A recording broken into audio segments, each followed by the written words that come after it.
And good morning, I'm Jay Cleveland Payne, bringing you things you might not have heard for today. Today happens to be Tuesday, June the 13th, 2023.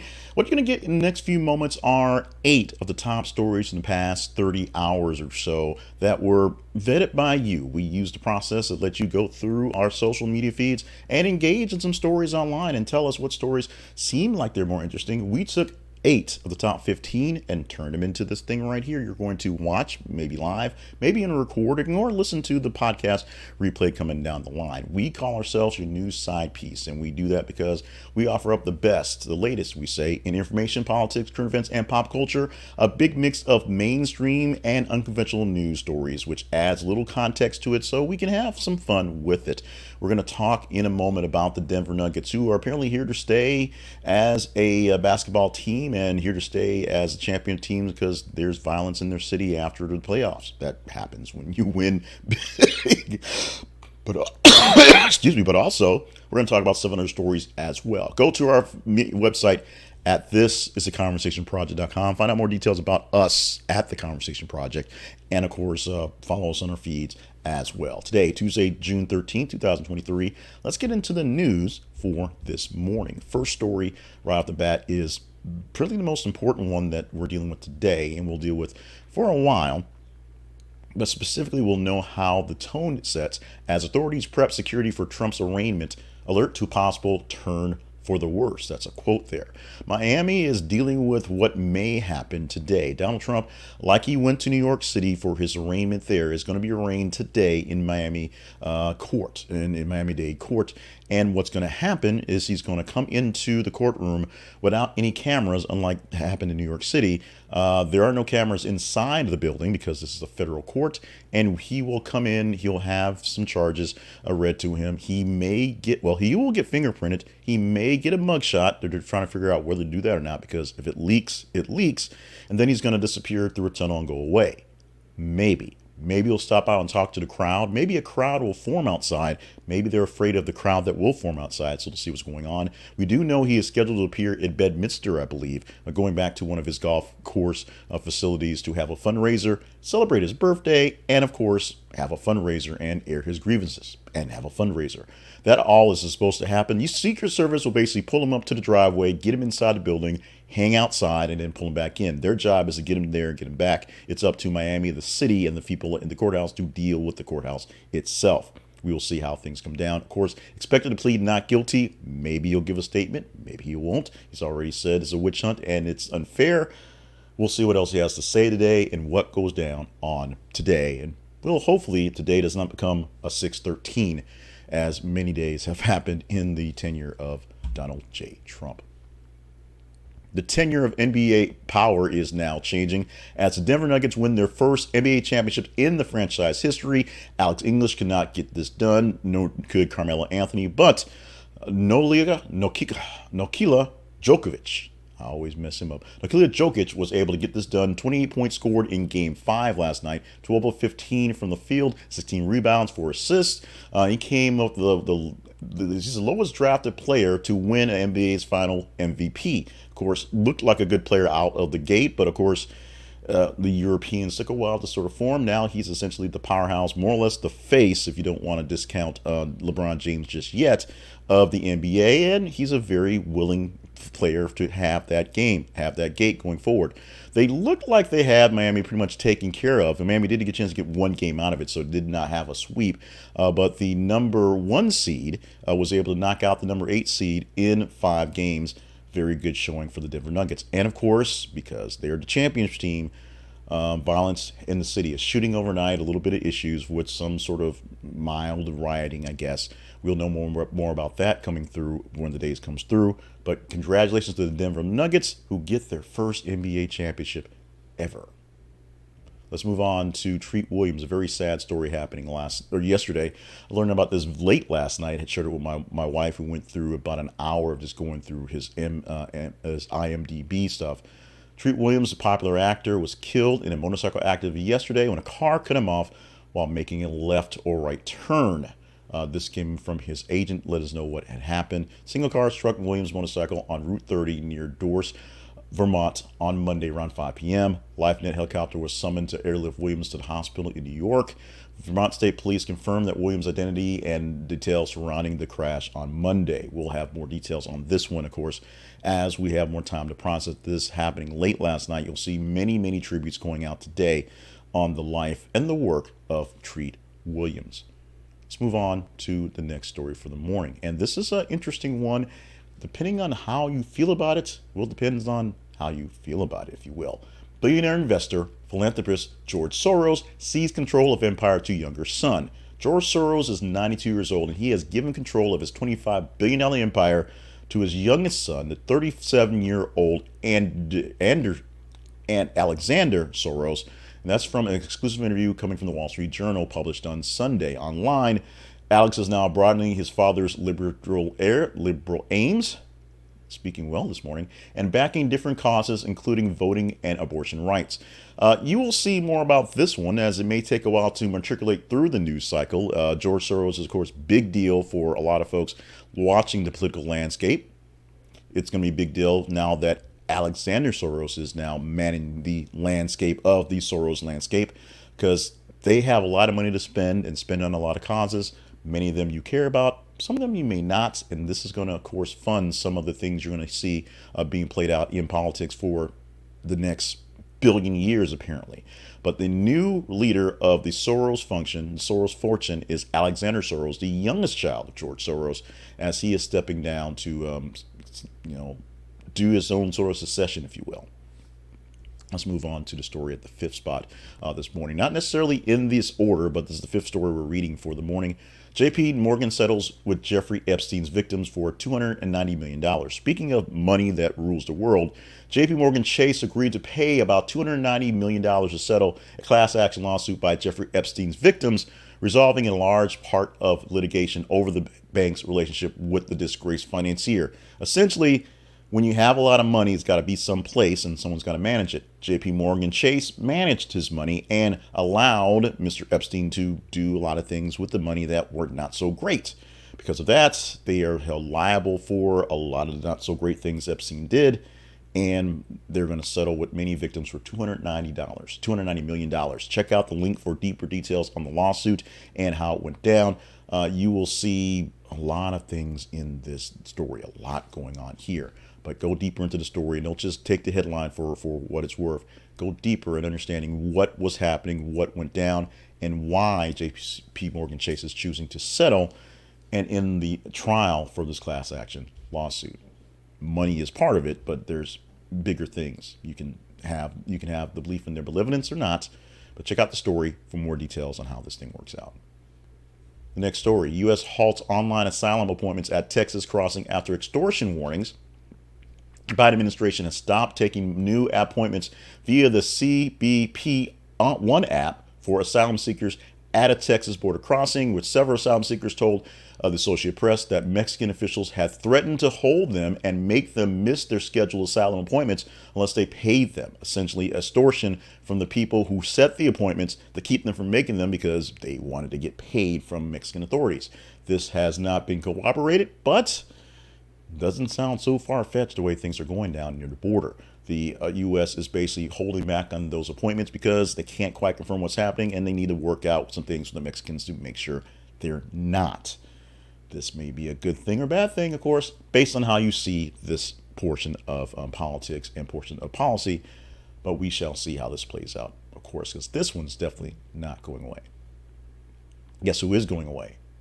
The Hollywood Foreign Press Association, shutting down and ending the Golden Globes as it finds a new home.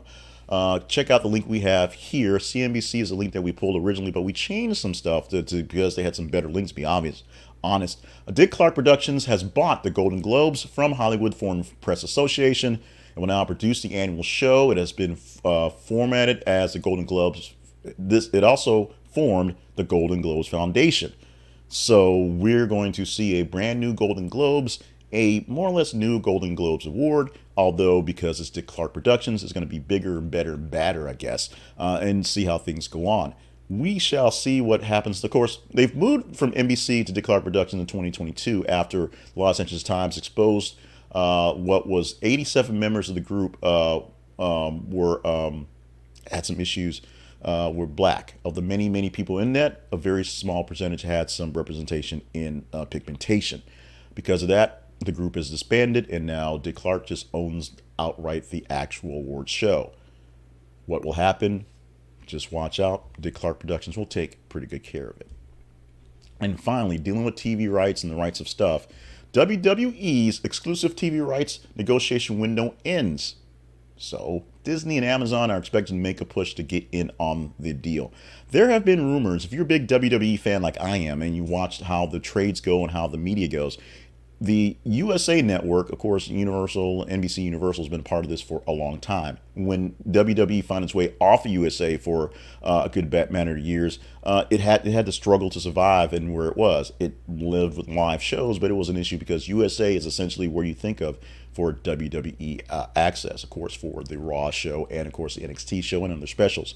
Now, Fox has been a part of the thing as well, although that show that's on Fox and now SmackDown also bounced around many different stations, including part of the NBC Universal family on Sci-Fi for a while. Sci-Fi doesn't sound like a place for professional wrestling, but it was.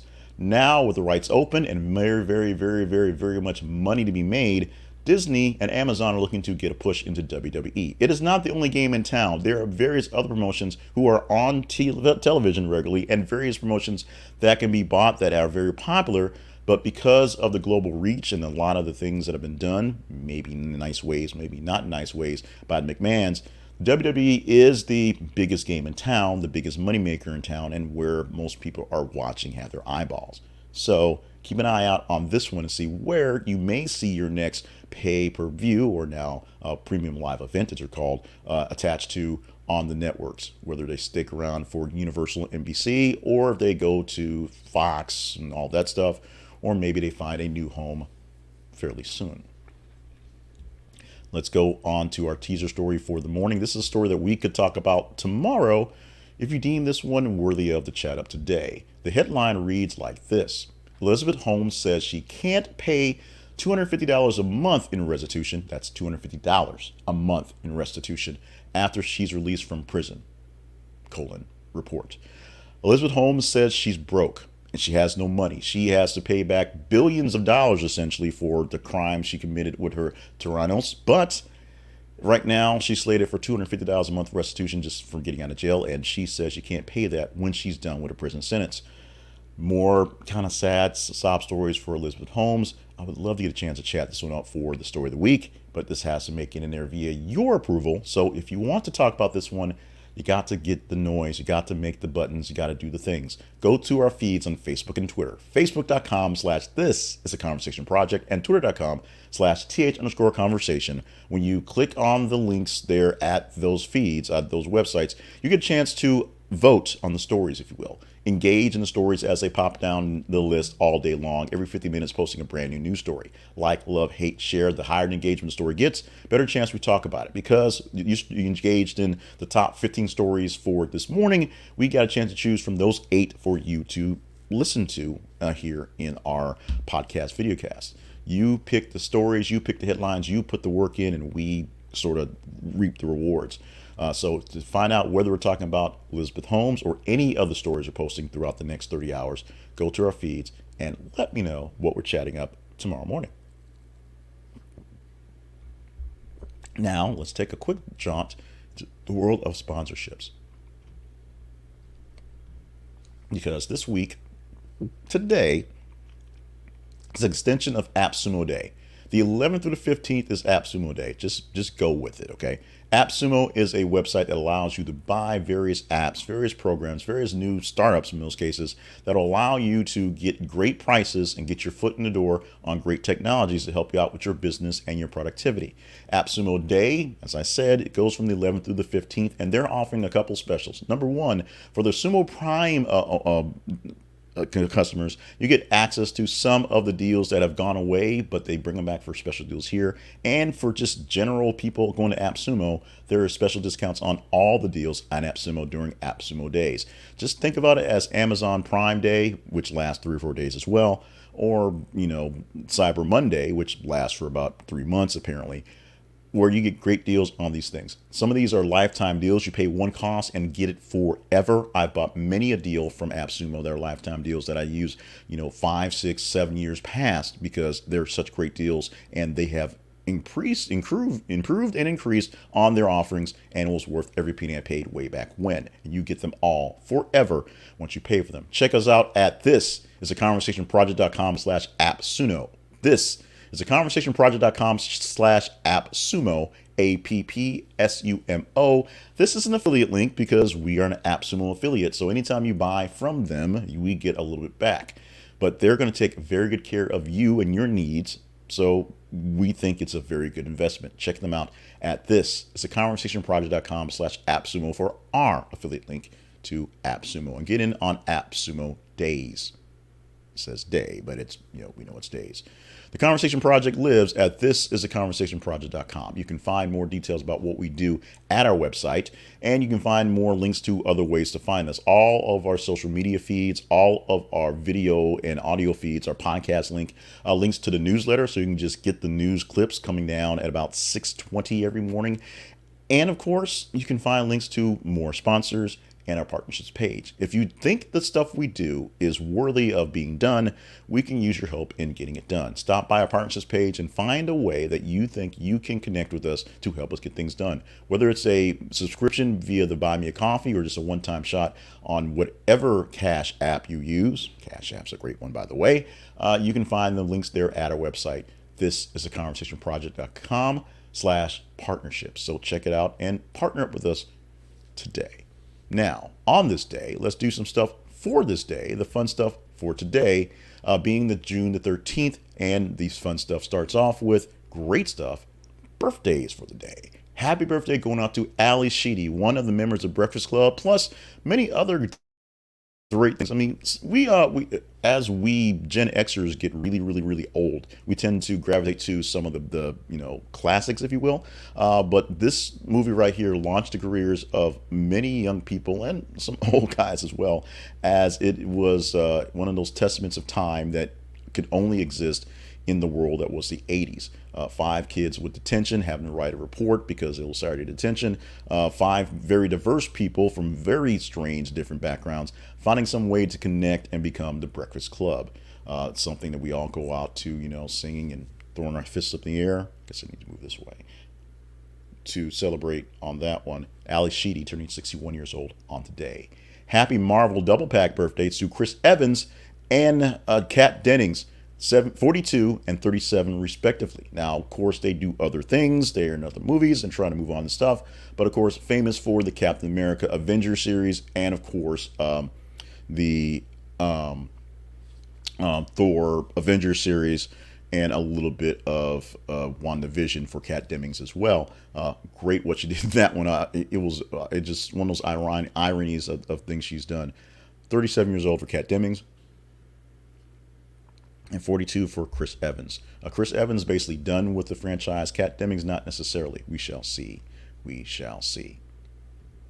Today in history, going back, way back on the 13th of June, starting in 1920 today, the United States Postal Service ruled that children may not be sent via parcel post. Let that sink in for a second.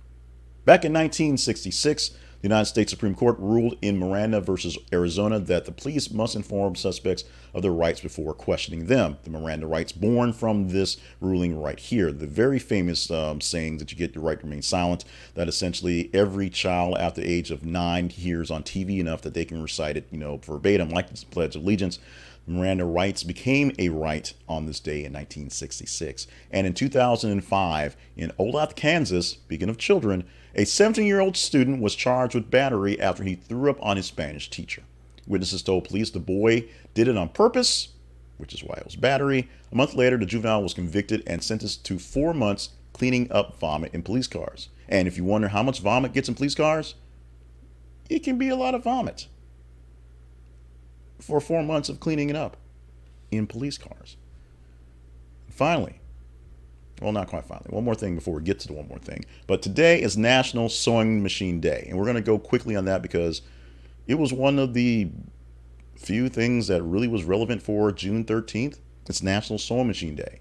If you love sewing machines, pull it out. If you don't, thank someone who does love sewing machines because they made your clothes. It was a long night last night, so bear with me. So let's do something fun next. Now, one more thing you might not have heard. Plenty of people who can only approach the morning hours with a strong coffee like to boast of their night owl status.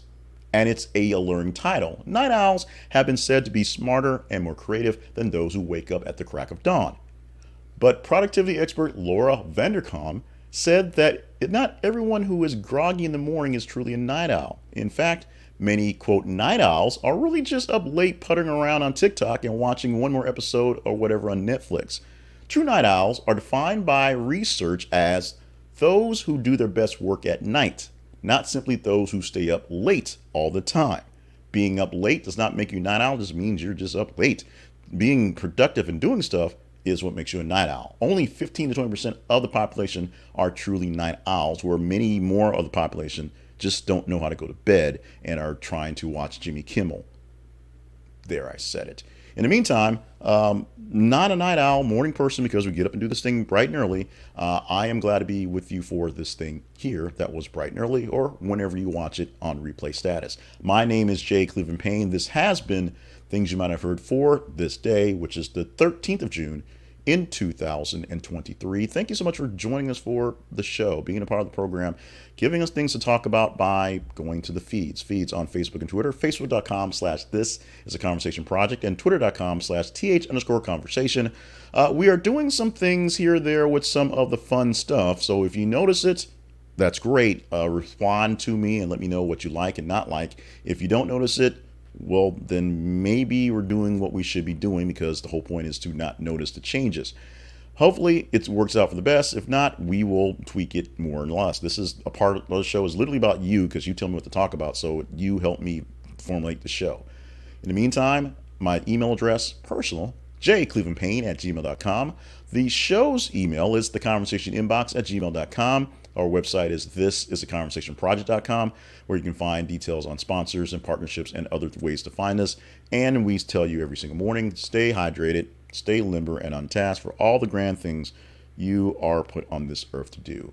I'm going to wrap it up. Thank you so much for everybody who popped up live and watches this for the morning time. And anyone watching it or listening to it in the replays, just email me and let me know what you think about stuff. And we will do our best to do better at it. Or sometimes just tell you we're going to do worse at it and kind of apologize in advance. In advance, more news stories posted every 50 minutes all day long. Check them out on our feeds and be with us tomorrow at 5:50 a.m. Central Time to do this live.